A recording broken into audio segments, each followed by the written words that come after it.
Pernahkah kamu merasa seolah-olah dunia ini tidak adil saat pekerjaan menumpuk, hubungan terasa rumit, dan rasa cemas menggerogoti pikiran? Saya pernah berada di titik itu, terjebak dalam siklus keluhan yang tak ada habisnya. Setiap hari saya menemukan diri saya mengeluh kepada teman-teman, keluarga, bahkan kepada diri sendiri. Saya merasa terjebak dalam kesulitan dan kehilangan harapan. Namun, satu malam saat saya sedang merenung, saya menyadari bahwa keluhan hanya menambah beban saya. Saya mulai bertanya pada diri sendiri, apa yang bisa saya kendalikan? Itulah saat saya memutuskan untuk berhenti mengeluh dan mengambil langkah konkret untuk mengendalikan hidup saya. Sebelum itu, bantu like video ini dan bagikan ke teman dan keluarga Anda. Sudah siap? Mari kita mulai.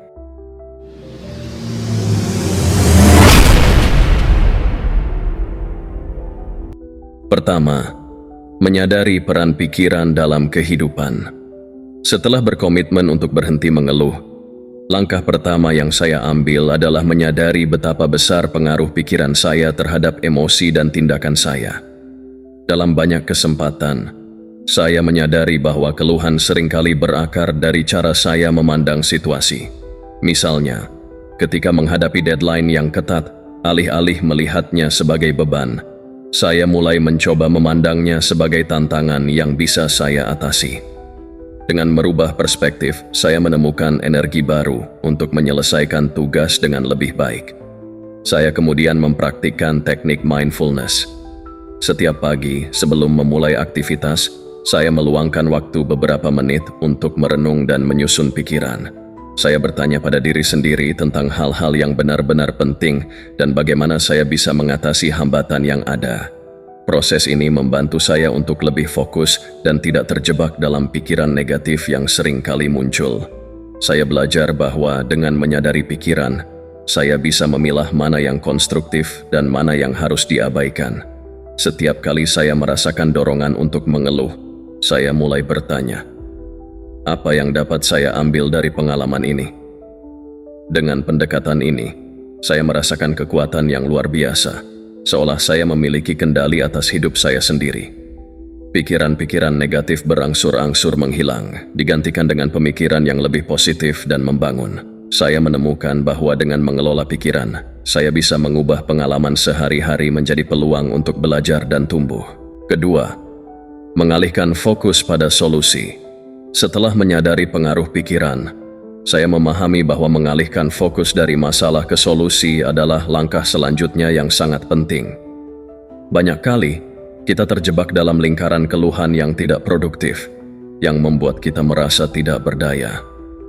Ketika saya menyadari hal ini, saya mulai berlatih untuk menjadikan setiap masalah sebagai tantangan yang bisa diselesaikan. Misalnya, ketika saya menghadapi kesulitan dalam proyek kerja, alih-alih mengeluh tentang betapa rumitnya situasi tersebut, saya mulai mencari solusi. Saya menciptakan daftar langkah-langkah yang bisa diambil untuk mengatasi hambatan tersebut. Dengan merinci masalah menjadi bagian-bagian kecil, saya menemukan bahwa hal itu menjadi lebih mudah untuk dikelola.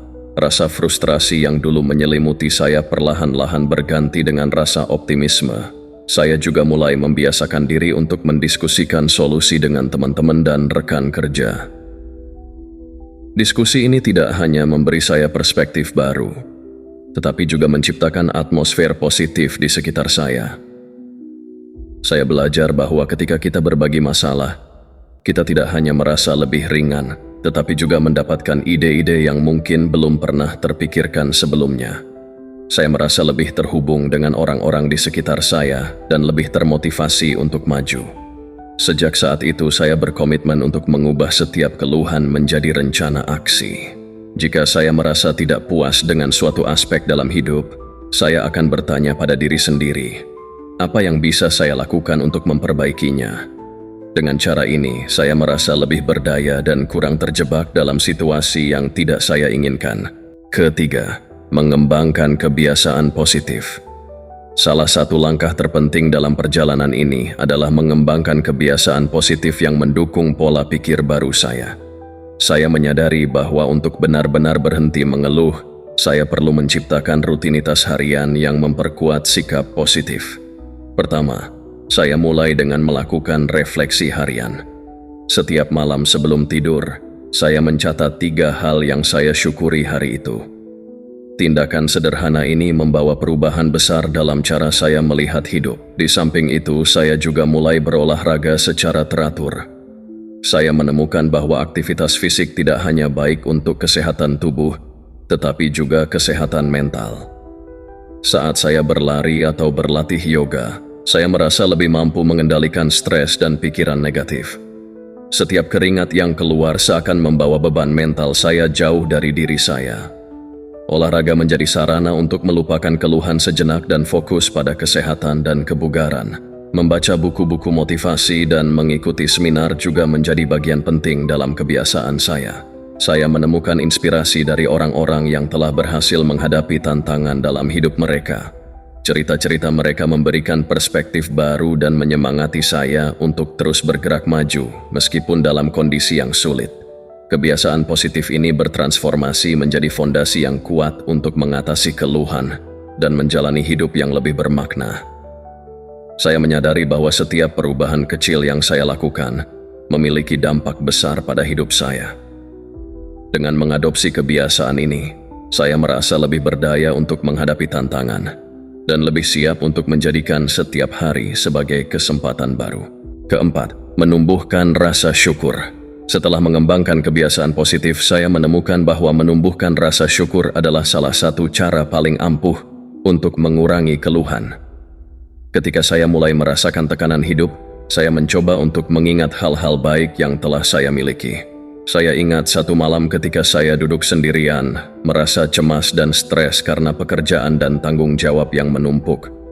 Dalam kondisi seperti itu, saya seringkali terjebak dalam pemikiran negatif. Namun, saya memutuskan untuk menantang diri saya untuk membuat daftar hal-hal yang saya syukuri. Saya mulai menuliskan hal-hal kecil yang seringkali saya anggap sepele. Cuaca yang cerah, secangkir kopi hangat di pagi hari, dan senyuman orang-orang terkasih.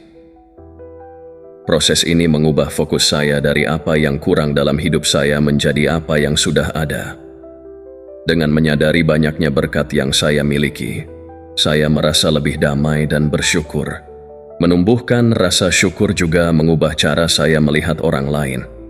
Alih-alih mengeluh tentang perilaku orang di sekitar saya mulai lebih menghargai usaha dan kebaikan yang mereka tunjukkan. Hal ini membawa perubahan dalam hubungan saya, membuat saya lebih mudah berinteraksi dan lebih terbuka terhadap orang lain. Saya menyadari bahwa setiap orang berjuang dengan tantangannya sendiri. Dan mengingat hal ini membuat saya lebih sabar dan empatik. Setiap pagi saya meluangkan waktu untuk bersyukur sebelum memulai aktivitas. Dengan cara ini, saya memulai hari dengan energi positif, siap menghadapi tantangan apapun yang datang. Rasa syukur telah menjadi pendorong utama dalam hidup saya, membantu saya melihat hidup dengan lensa yang lebih cerah dan memberi kekuatan untuk terus melangkah maju. Kelima, menerima ketidakpastian sebagai bagian dari hidup.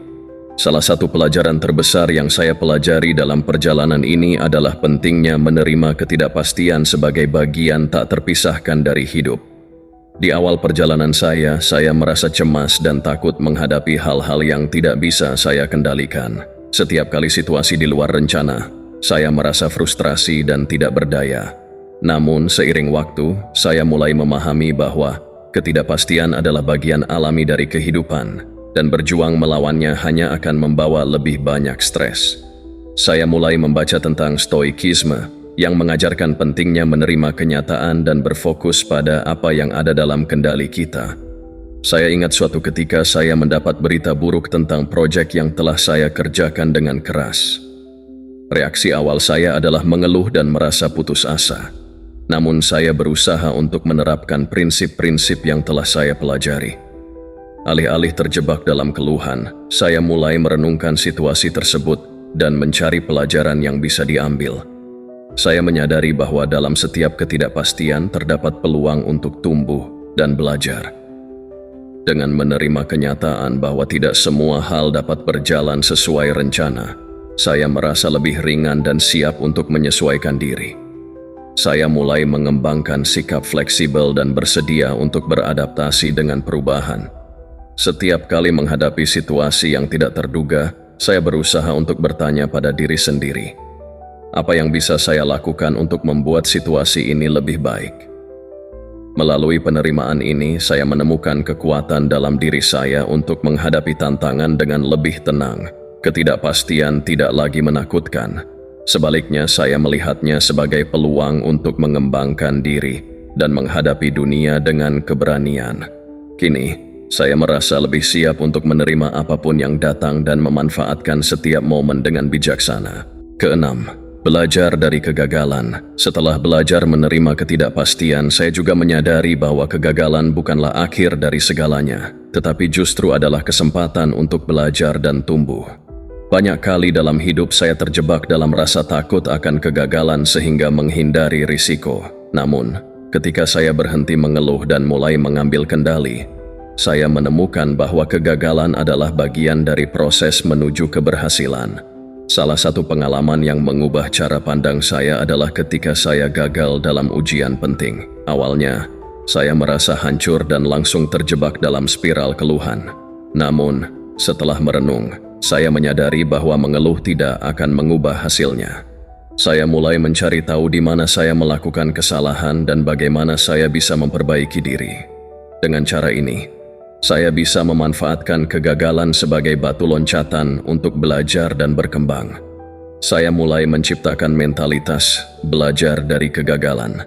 Setiap kali saya menghadapi kegagalan, saya akan mencatat apa yang saya pelajari dan bagaimana saya bisa memperbaiki diri untuk kedepannya. Pendekatan ini membawa perubahan besar dalam hidup saya. Alih-alih melihat kegagalan sebagai akhir, saya mulai melihatnya sebagai langkah menuju sukses. Rasa takut saya terhadap kegagalan perlahan-lahan menghilang, digantikan dengan keberanian untuk mencoba hal baru. Kini, saya bisa menghadapi setiap tantangan dengan rasa percaya diri yang baru. Saya memahami bahwa setiap kegagalan adalah bagian dari perjalanan saya, dan setiap langkah mundur hanya akan memperkuat langkah maju di masa depan. Dengan demikian, saya bisa terus tumbuh dan berkembang, meskipun di tengah kesulitan. Ketujuh, menghargai proses bukan hanya hasil. Setelah belajar dari kegagalan, saya menyadari betapa pentingnya menghargai proses yang saya jalani, bukan hanya fokus pada hasil akhir. Terlalu sering saya terjebak dalam pemikiran bahwa kebahagiaan datang dari pencapaian tertentu, seperti mendapatkan promosi, menyelesaikan proyek, atau mencapai target. Namun, pengalaman-pengalaman ini mengajarkan saya bahwa perjalanan itu sendiri adalah bagian yang sangat berharga. Suatu ketika saya terlibat dalam proyek kelompok di tempat kerja yang sangat menantang. Awalnya, saya terfokus pada hasil akhir, sebuah presentasi yang sempurna dan pujian dari atasan. Namun saat kami berjuang melewati berbagai masalah dan perbedaan pendapat, saya mulai merasakan frustrasi. Ketika saya mulai mengeluh kepada rekan-rekan saya, salah satu dari mereka mengingatkan saya untuk menikmati prosesnya. Saya mulai membuka diri untuk menikmati setiap langkah dalam proyek tersebut, diskusi, brainstorming ide, bahkan tantangan yang kami hadapi. Saya menyadari bahwa setiap momen itu berharga dan memberikan kesempatan untuk belajar dari satu sama lain. Saya mulai lebih menghargai usaha tim, komunikasi yang terbentuk, dan keterampilan baru yang saya pelajari selama proses tersebut. Ketika akhirnya presentasi kami selesai dan mendapatkan pujian, saya merasakan kepuasan yang jauh lebih dalam karena saya menghargai seluruh perjalanan kami, bukan hanya hasilnya. Proses itu sendiri telah mengubah kami, membuat kami lebih kuat dan lebih kompak sebagai tim. Dari pengalaman ini, saya belajar bahwa terkadang proses adalah guru terbaik yang bisa kita miliki. Kini, saya berusaha untuk menghargai setiap langkah dalam perjalanan saya, memahami bahwa setiap pengalaman, baik atau buruk, membentuk diri saya menjadi lebih baik. Kedelapan, menjadi inspirasi bagi orang lain. Dengan semua perubahan yang saya lakukan dalam hidup saya mulai menyadari bahwa dampak positif yang saya rasakan tidak hanya berlaku untuk diri saya sendiri, tetapi juga bisa menginspirasi orang lain. Ketika saya berhenti mengeluh dan mulai mengambil kendali, orang di sekitar saya mulai memperhatikan transformasi saya. Teman-teman dan keluarga mulai mendekati saya untuk meminta saran dan dukungan. Saya ingat ketika seorang teman lama menghubungi saya, mengungkapkan rasa frustrasinya tentang pekerjaan dan kehidupan pribadi. Alih-alih hanya mendengarkan keluhannya, saya mulai berbagi pengalaman saya tentang bagaimana saya mengubah pola pikir dan menghadapi tantangan. Saya menjelaskan pentingnya mengalihkan fokus dari masalah ke solusi dan menghargai setiap langkah dalam proses. Teman saya mendengarkan dengan penuh perhatian, dan saya melihat bagaimana ia mulai merenungkan kata-kata saya. Tidak lama setelah itu, saya mulai terlibat dalam kegiatan berbagi pengalaman di komunitas. Saya mulai menghadiri seminar dan workshop, berbagi perjalanan saya dalam mengatasi keluhan dan mengambil kendali atas hidup saya. Menjadi pembicara dan inspirasi bagi orang lain memberi saya rasa tujuan yang baru. Melihat orang lain terinspirasi dan berani mengambil langkah untuk memperbaiki hidup mereka adalah pengalaman yang sangat memuaskan. Kini saya menyadari bahwa dampak dari perjalanan ini lebih besar dari sekadar diri saya sendiri. Saya belajar bahwa dengan membagikan kisah dan pembelajaran saya bisa membantu orang lain untuk menemukan kekuatan dalam diri mereka dan memotivasi mereka untuk mengubah hidup mereka menjadi lebih baik. Menginspirasi orang lain adalah hadiah yang tidak ternilai. Dan itu menjadi motivasi tambahan bagi saya untuk terus berjuang dan tumbuh. Kesembilan, membangun jaringan dukungan yang positif. Dengan semua perubahan yang saya lakukan dalam hidup, saya menyadari pentingnya memiliki jaringan dukungan yang positif. Ketika saya berhenti mengeluh dan mulai mengambil kendali, saya juga menyadari bahwa orang-orang di sekitar saya memiliki dampak besar pada pola pikir dan tindakan saya. Oleh karena itu, saya mulai memilih untuk mengelilingi diri saya dengan orang-orang yang mendukung dan menginspirasi. Saya mulai menjalin hubungan dengan individu-individu yang memiliki visi dan nilai yang sejalan. Dalam grup diskusi dan komunitas, saya menemukan orang-orang yang berpikiran sama yang juga berusaha untuk tumbuh dan belajar dari pengalaman mereka. Kami saling berbagi tantangan, menyemangati satu sama lain, dan memberikan perspektif baru dalam menghadapi masalah. Dengan adanya dukungan ini, saya merasa lebih berdaya dan termotivasi untuk terus maju. Saya juga mulai lebih aktif dalam membantu orang lain dalam jaringan saya. Ketika saya melihat teman atau kolega yang terjebak dalam keluhan, saya berusaha untuk mengingatkan mereka akan kekuatan yang mereka miliki. Dengan memberikan dukungan dan motivasi, saya merasa bahwa saya bisa berkontribusi pada pertumbuhan mereka juga. Hubungan ini saling menguntungkan. Saat saya membantu orang lain, saya juga terus belajar dan tumbuh. Jaringan dukungan yang positif ini tidak hanya memberikan inspirasi, tetapi juga membangun rasa kebersamaan yang kuat. Saya belajar bahwa ketika kita saling mendukung, kita bisa mengatasi berbagai tantangan dengan lebih baik. Kini, saya sangat bersyukur atas teman-teman dan komunitas yang telah saya bangun, karena mereka memberi saya kekuatan untuk terus bergerak maju dalam perjalanan hidup ini. Terakhir, menjadi pribadi yang lebih tangguh. Melalui seluruh perjalanan ini, saya menemukan bahwa berhenti mengeluh dan mengambil kendali telah membentuk saya menjadi pribadi yang lebih tangguh. Kekuatan dan ketahanan ini bukanlah hal yang datang dengan mudah, tetapi merupakan hasil dari pengalaman, pembelajaran, dan pertumbuhan yang saya lakukan. Setiap langkah kecil yang saya ambil membawa saya lebih dekat ke arah yang saya inginkan. Saya mulai menghadapi tantangan hidup dengan sikap yang berbeda. Ketika situasi sulit muncul, saya tidak lagi merasa terjebak dalam keluhan atau ketidakberdayaan. Sebaliknya, saya melihatnya sebagai kesempatan untuk menguji kekuatan mental dan emosional saya. Setiap kesulitan yang saya hadapi menjadi pelajaran berharga yang membentuk karakter saya. Saya belajar untuk merayakan kemajuan saya, sekecil apapun.